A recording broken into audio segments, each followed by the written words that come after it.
Hello everyone. On this Friday, it's time to start the next live stream, this OCD Awareness Week. Oh, hey everyone, let me know if you can hear me, because I have always problem with these earplugs. Hi everyone.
So Barbara is with us also.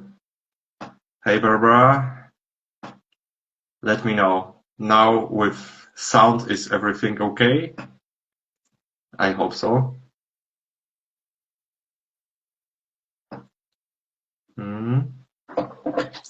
Yeah, that's better because I turn off my earplugs. So Instagram really likes to make jokes.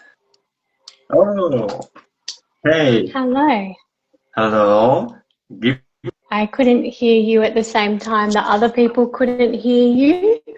And so I'm at home going thing in, thing out, thing in, thing out. Yeah, Is it me? Is it you?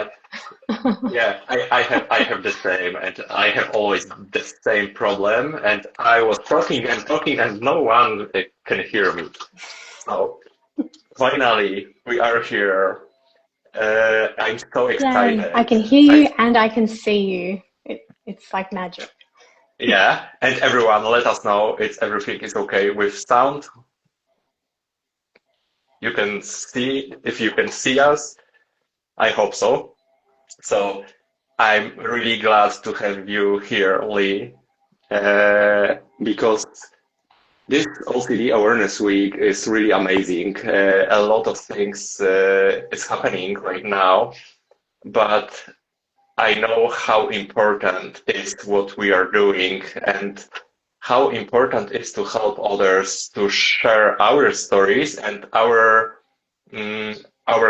coping mechanism, what we can do to live with our values. And yeah, I'm so happy that you accepted this invitation for today's live. Oh, thank you. I think we were saying previously that OCD Awareness Week is such an amazing week. It's also such an exhausting week. And so some of the things that we talk about today are probably really helpful reminders for people and reminders for ourselves about, self-care along the way.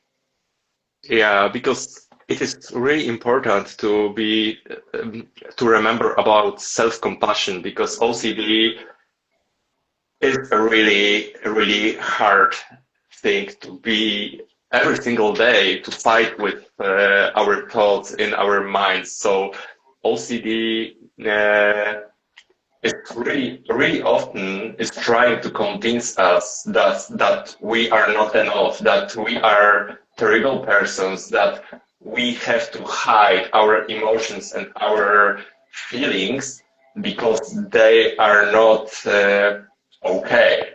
And we both know that this is wrong, but OCD is really good in this stuff, to build worst case scenarios in our head, and it's really hard to stay authentic, because when we feel ashamed, and when we are scared, it is really hard to show people how how we exactly are. Yeah.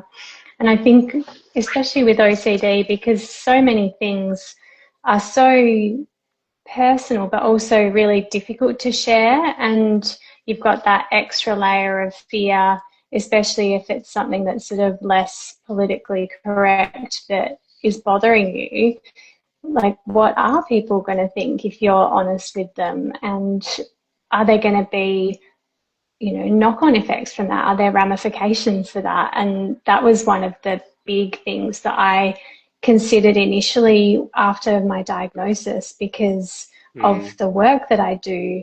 It was a real consideration with, like, how much detail do I want to go into? How much advocacy do I want to do because of my professional role as well?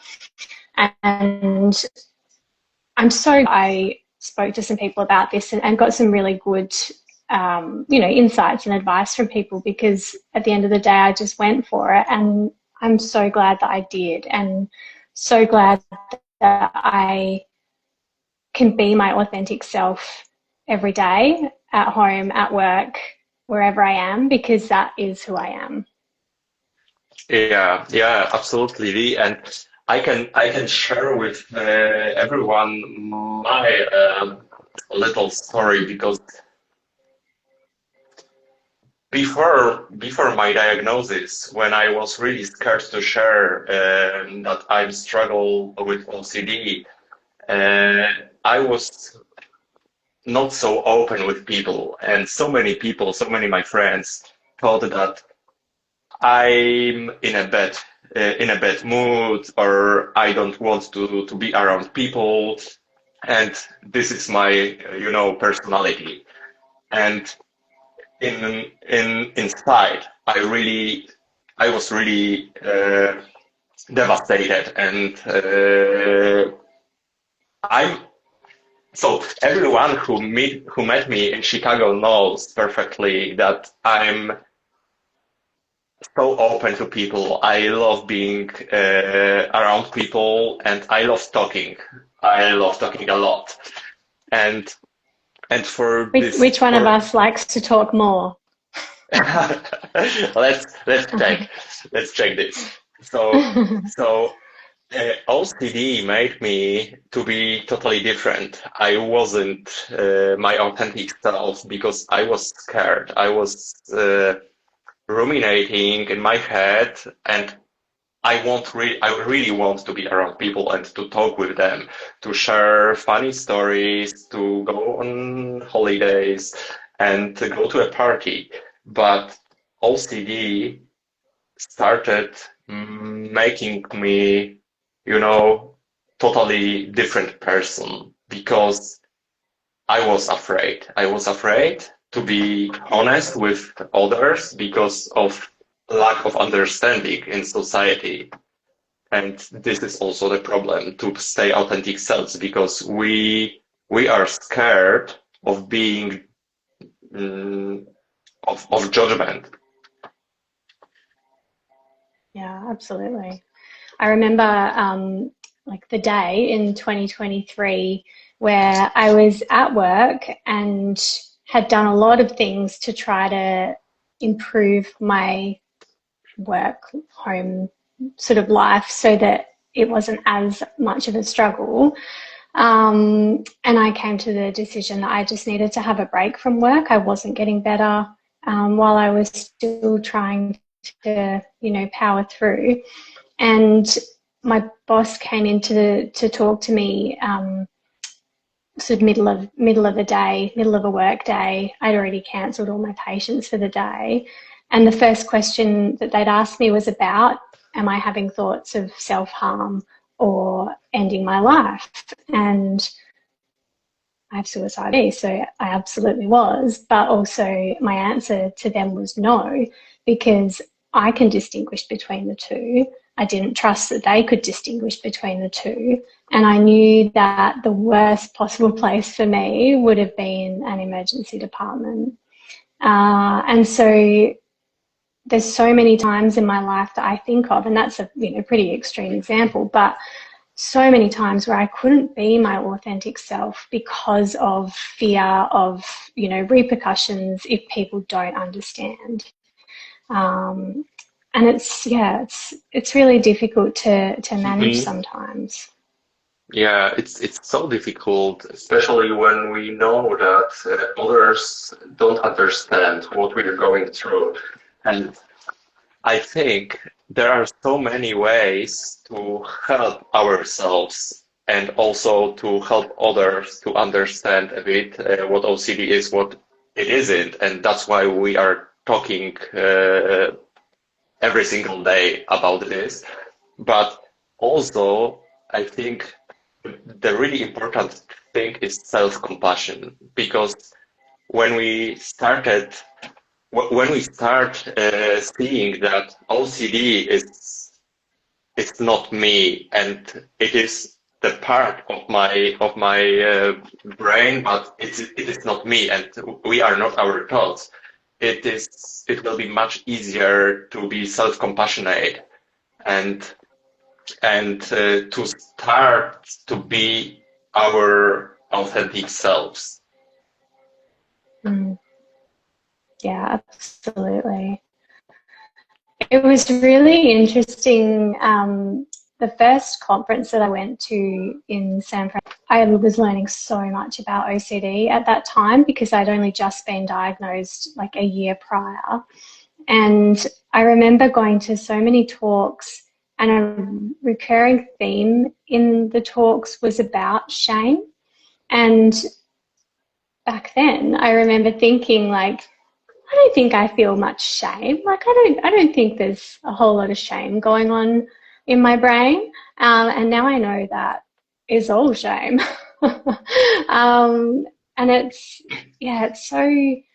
it's really interesting learning about how it is that your brain is working when you have, dysfunctional thought processes or thought patterns, recognizing them in the moment to then be able to do something about the response to it. But also when you have, or in my experience, when I have other things that are like intertwined with it as well. So there's trauma things that are in there, and there's like ADHD things that are in there. Yeah. It gets really, really complex. Yeah, and I think this is also important to me because the IOCDF conference and being in this community changed a lot, changed much more than I even expected, because I see that people can understand without judgment. And in Chicago, I was absolutely myself. And I didn't have to pretend that I'm okay, even if I was not okay. It is a part of healing, and I can show you my emotions. And it's not something like, society really often can convince me that I am weak and I shouldn't cry or something like that. This is not true. When I want to cry, I can cry, and this is also okay. And all my feelings and all my emotions, I can feel them, and this is okay. And all these people around me in Chicago and in this community here on Instagram and on different groups show me every single day that I can be my authentic self. Yeah, absolutely. I think that's something that's so special about going to the conference. And, we're both IOCDF advocates. We're not getting asked by anyone to say this, but since I went, to a conference, I knew how much of a difference it made for my recovery journey. And each time I've been to one, I've learned something new that's been so significant. And this year, it was about authenticity. There's something really special about the space and about the people and about the way that you can just be yourself. It's really incredible. And yeah, I think also it's a really busy weekend. I was saying this year, a couple of our friends from the US were commenting on, it's a really busy weekend for them. For people like you and I who are traveling internationally to go there, it's like it's a fortnight. It's a real investment in your time. And to be able to just be yourself in that space with your peers is magical. Yeah, and this is overwhelming and something. scary, but also magical.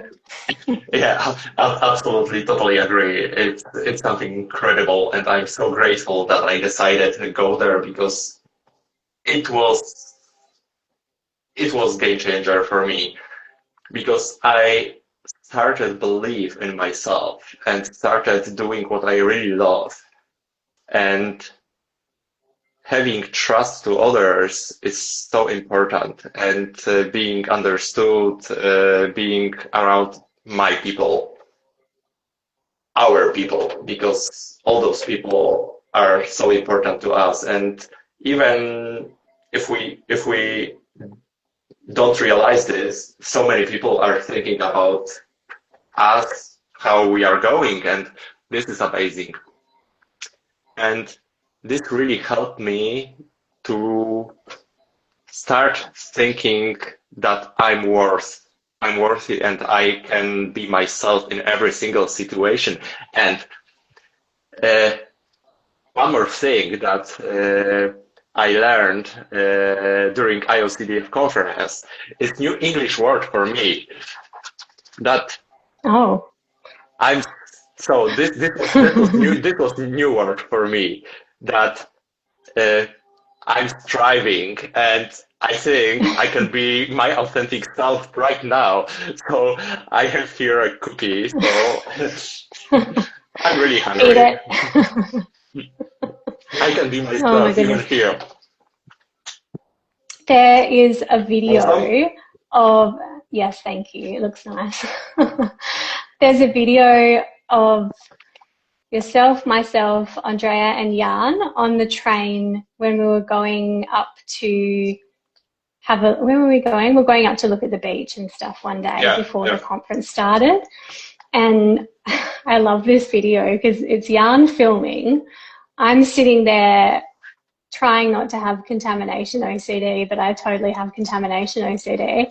And you're busy doing all sorts of gross stuff. Andrea's sitting across from us pretending to lick your gross hands. And I feel like if anybody looks at that from an outsider's perspective, they'll be like, what are these people doing?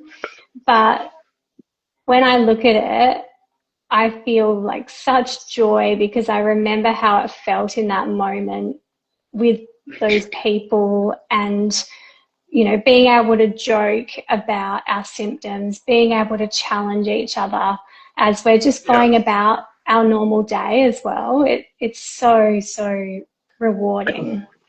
Yeah, and yeah, this is I am so grateful that you said this, because this was the situation that I felt really free, and I felt authentic, and it didn't matter how many people was in this train, because this moment of joy and of being around my people was the most important moment. And I think also the problem is that we want as people to so many people have expectations toward us, and we want to fit in in these expectations. So we can't be our authentic selves because we want to please other people. And and also this community showed me that I can be my authentic self for myself and for my people also, and this is amazing. Yeah, I think it's so lovely. I was thinking back to some times when at work where I've been my authentic self, and it's actually been like criticized publicly in ways that it shouldn't be criticized. And I'm really grateful that I've managed to definitely get to a point where I just go, oh, well, too bad for you because that's who I am and that's what I'm doing. But even back when I didn't know about OCD, when I didn't know about, self-compassion, that sort of stuff, I still know inside like who I am and what I'm about and where I come from when I'm doing something or saying something. So even when I have had this external criticism my entire life, I'm definitely getting so much better at being like, oh well, that's a you problem. Moving on with my happy day. Yeah, absolutely. And this gave me so much happiness and true friends, because only being your authentic self you can find your people, because they love you just as you are and not who you pretend. Yeah. When I came back from Chicago, there was this really interesting process that happened for me with my psychologist, because there's sometimes when I think I know who I am, but also sometimes I don't know if I know who I am because of trauma things and all sorts of stuff that I've experienced. And so our last day in Chicago, we've already shared on a previous live stream, but we had this really cool day where we were just catching up with some people that were on their way home, just being ourselves. We had a video chat with our friend, and we went to go look at the bean sculpture thing in Millennium Park. And in this moment, you kind of had this snap decision. I'm just going to put Leigh on my shoulders and she can give the bean a high five. And I was so surprised, but also it was the best moment. And afterwards we were getting a drink, we sat down, and as we're sitting down, I was just like, okay, I have to tell you a thing, because I'm still processing it at the time, but that was the feeling that I had in that moment was joy. And that was the second time in my adult life that I felt that joy. And when I came back from Chicago and I was talking to my psychologist about it, she just had the biggest smile on her face, because she said to me, that feeling, what you're feeling or what you felt is authentically, that's who you are. And so after I'd got back, this is probably within a week of getting back, that we sort of came to that understanding. Since then it's been okay, how do I get that? How does that become my norm? Because it is me being authentically me and feeling happy and, doing hard things, doing scary things, doing fun things, instead of I don't know, I just feel like I've been a doom gloom kind of person for 30 years. I don't need to be. Yeah, and this situation showed perfectly that we can do crazy things. We can have moments of joy despite of all what ifs that OCD throws towards us. Because you know, in this situation, I could do two things. I can just take you on my shoulders and having fun together and enjoy this moment of joy, or I can start looking for answers. What if you are probably too heavy and you fall down, or How rude. uh, yeah, it is possible. No, but what I love about, because I took a couple of pictures. I managed to take a couple of pictures because I was ready to take a video of you. I was trying to sort my phone out whilst I'm up in the air. But the picture that I took, I'm not holding on. I'm just like trusting you. And it was such a lovely moment of freedom. And yeah, thank Yeah, you. you're welcome. So I I think this is the really important. Oh, hi Matt. Matt is with us also. So it is the really important message to people who are watching us right now or who will be watching this recording, that despite our fears and our OCD, we can stay our authentic selves. But this is not so simple, but it is much easier to start being authentic selves when we have wonderful people around us who understand us, who really tries to support us in really hard situations. And this feeling is priceless. Yeah, absolutely. And I think like going back to the self-compassion stuff, like I've worked so hard in the last couple of years on like even just learning some of these concepts. I have a feelings wheel like magnet that's this big on my fridge so that I can sometimes go and identify feelings, because I can in fact be more than happy or sad, and I didn't know that until recently.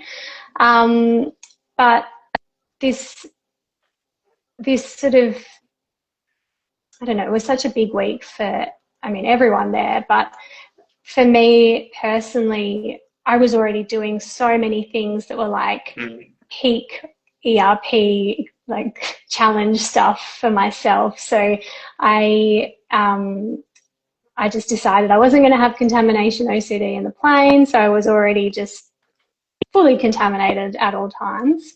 And I shared a room with my wonderful OCD twin, Andrea, and that was, you know, fun, but also a challenge for a number of Yeah. reasons. And I felt like I was really challenging myself on so many different levels, but I was also able to show myself some self-compassion. And I know that when you'd had a difficult time, I was able to kind of put my own things aside to then show compassion towards you when you were having a difficult time. And then I feel like there was this whole like level up thing that came after that, where it was like, the wisdom that we gained in being able to like reflect on those experiences Yeah. and why, like what was happening and why it was important. And yeah, I guess the importance of going, like we're not ruminating, we're going back and we're reflecting, and it's constructive. But yeah, just seeing that so much of the stuff that we learn in OCD recovery is so applicable outside of OCD recovery in the real world. And I think the main thing that maybe both of us kind of took out of that was about, you know, values, making values-based Absolutely. decisions. The whole, you know, no matter what it is that you're sort of deciding on, because that was so important. Yeah, yeah, absolutely. I felt this in Chicago, and thank you for your support because it was amazing. And I knew how I felt there. in really tough moments. So thank you so much for that. And also, I think it is really important to remember that when we have values on one side and compulsions or all this OCD stuff on the other side, we can choose what we want to do and what we really love to do. And sometimes it helps when you think while ruminating or while doing compulsions, what I would do in this time when I will not do compulsions, and these are our values, and we can choose Yeah.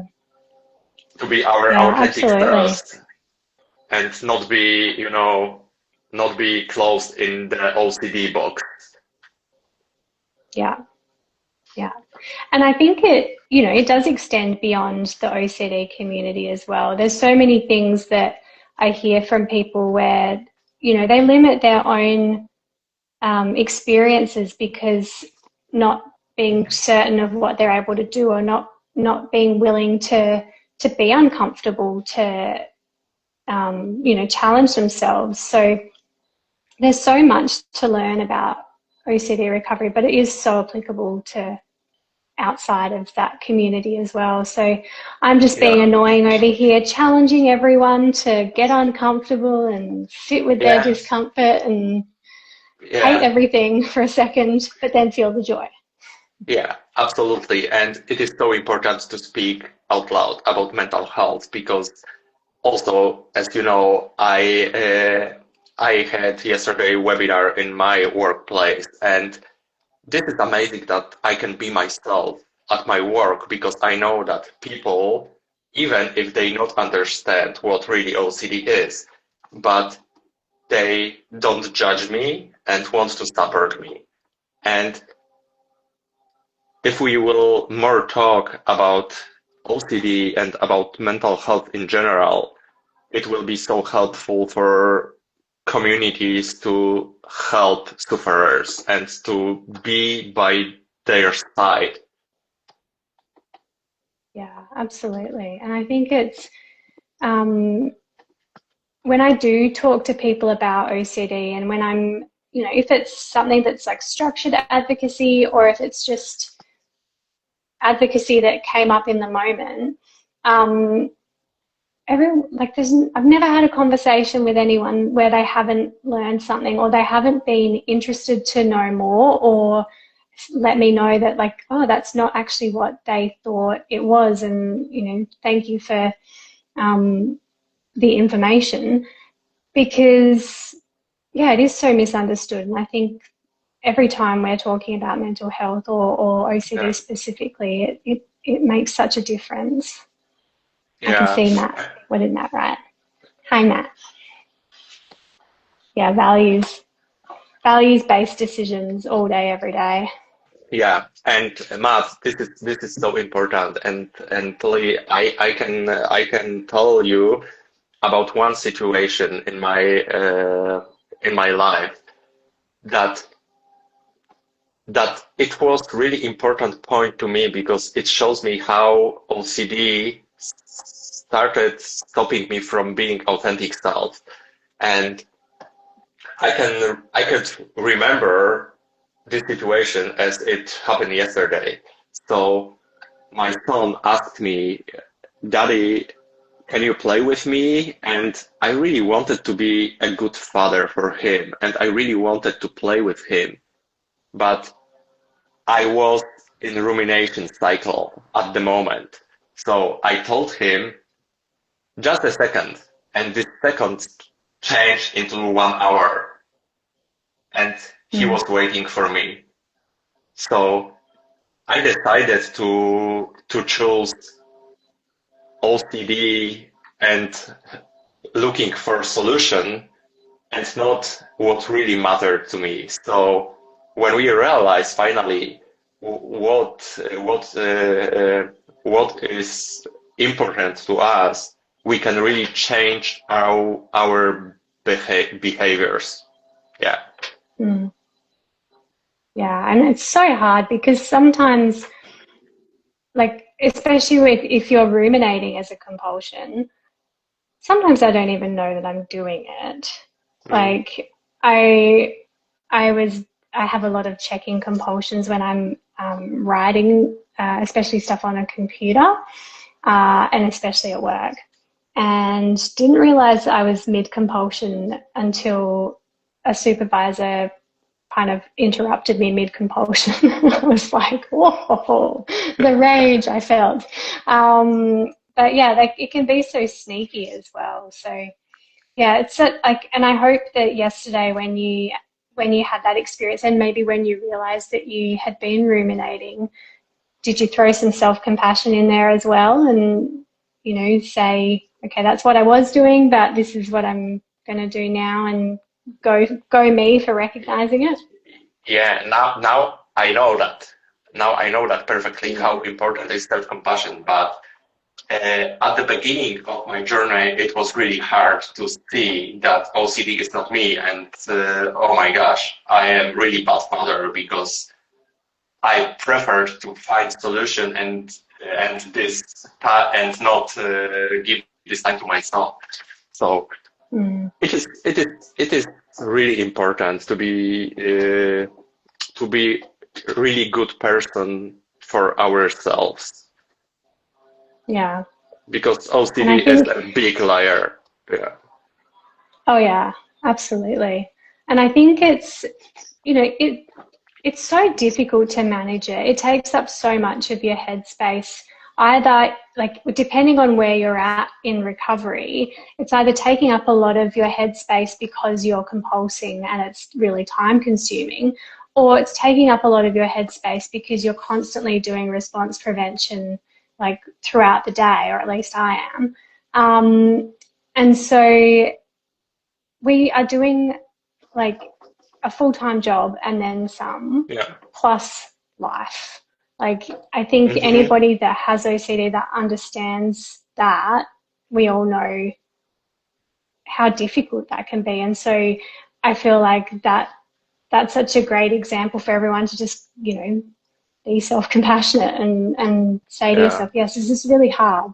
Like, And living with even OCD is very difficult, even when you're yeah. well.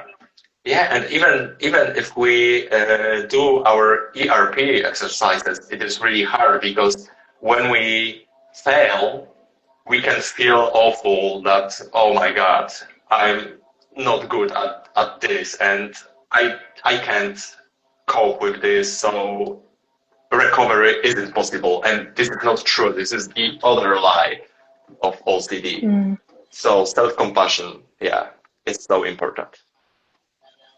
I think, yeah, we're all, I don't know about all of us, but a lot of people I know are very good at black and white thinking. And I think it wasn't until my first conference where I sort of realized that, okay, you can do ERP and not do it perfectly, and you're still doing ERP. Like, there's ways to do it that are best practice, and there's ways to do it that will be more beneficial. And I saw Matt's comment Yeah, previously about like white knuckling. White knuckling is not going to be helpful, but yeah, we don't have to be perfect. We don't have to do ERP 100% every time. Sometimes I even choose to do compulsions because I know that I'm yeah, at my limit, and that's yeah. okay. If you even can stop compulsions, you can wait 30 seconds, and this is also a progress. Yeah, yeah. And we get to pat ourselves on the back. And it's really, what I really love about the community as well is when you do have those times where it's difficult and you can, you know, give yourself a pat on the back, show yourself some compassion. You also have peers that know what's going on for you that can then also give you that boost and say like, hey, you're doing a really, really good job. I know that's really hard for you. Because there's I think anyone who is, you know, not neurotypical, which is probably most people, but if you don't quite fit in, you get so much external negativity and so much internal negativity, and you just hold on to so much of that. So you know, you can tell yourself you're doing a great job and tell your friends they're doing a great job, and Yeah, that and helps. this is so amazing in this community. So I yesterday, I think yesterday, I got message from Tabu Tracy. Hey Lukasz, I just wanted to ask how are you doing? And she wrote in Polish that I am a warrior and I I make really good things. So she was she is amazing. And this community is amazing Yeah, because we know that we care about ourselves, about yeah, and others. we care about each other, and we you know, we check in with each other. When we got back from Chicago, I knew that one of the people from our international group was, you know, potentially having a really tough time, and so we made a little game to make the time a little bit easier as we were doing our, you know, post conference sads, which always happened to me. But yeah, we can be there for each other and look out for each other. And you know that Andrea was there for me when I was going back to work, and felt, you know, I felt that she was there supporting me from all the way in Spain when I got back to work. And it's so good to have the community. I know, Matt, you've had a really difficult year this year. And I hope that you feel as well that, you know, we're here for you, and if you are needing help ever, that you can reach out, and that we do check in with each other as well, because Yeah. like, it's so lovely that Tracy checks in. I constantly bug people just to see how they're doing, or send them memes or something. But yeah, I think a huge part of OCD is that it's really isolating. You can feel so isolated when you're experiencing symptoms, and you don't know where you can go to, you know, share those experiences. Because I think sharing takes so much power away from it as Mhm. well. And so Yeah, yeah, I love the community. It's good, and what I love is that we can be authentic in this community, uh, absolutely. and just be the weird little selves that we are. Yeah, and We this love you, is really Matt. amazing. Yeah. So uh, I also so I do this really often. I'm sending or I spamming people with my reels and my memes, and probably a lot of people blocked me already. I don't know, maybe. But in this way, I want to show people that I'm also thinking about them, Yeah, and and I can be just maybe a little bit light in their lives, but I care. And yeah, now I know that I can be my authentic self, and I don't have to pretend, even if I have really hard times. yeah. And it's so, I didn't realize until I learned about kind of all the masking that I had been doing my whole life, how draining it is to mask. And so when you, like, I actively decided not to do that anymore. Sometimes I'll, you know, put my mask back on if I need to, like when I'm going through US customs. I will be not me, but I think there's so much more headspace for recovery when you're not using any of that headspace for trying to fit in or trying to say the right thing, or, you know, being worried that you could say the wrong thing or what someone might think. And so I guess that's where my 5 favorite words from John Grayson will always be stuck in my head, that includes swearing, so maybe I shouldn't say it. But they can go F themselves, are those five words. If I know what I'm doing, if I know that it's values based, if I know where my intentions are, I'm good. And if somebody doesn't like that, I can send them to John Grayson to get educated. Yeah, absolutely Yeah. agree. Uh, so we we live only once, so let's be our authentic selves in these lives because life is too short to be someone others or pretending or masking. Yeah. So And much easier. yeah, and I'm so grateful for all the people who showed me that I can be my authentic self. So Yeah, absolutely. for everyone from this community. Aw.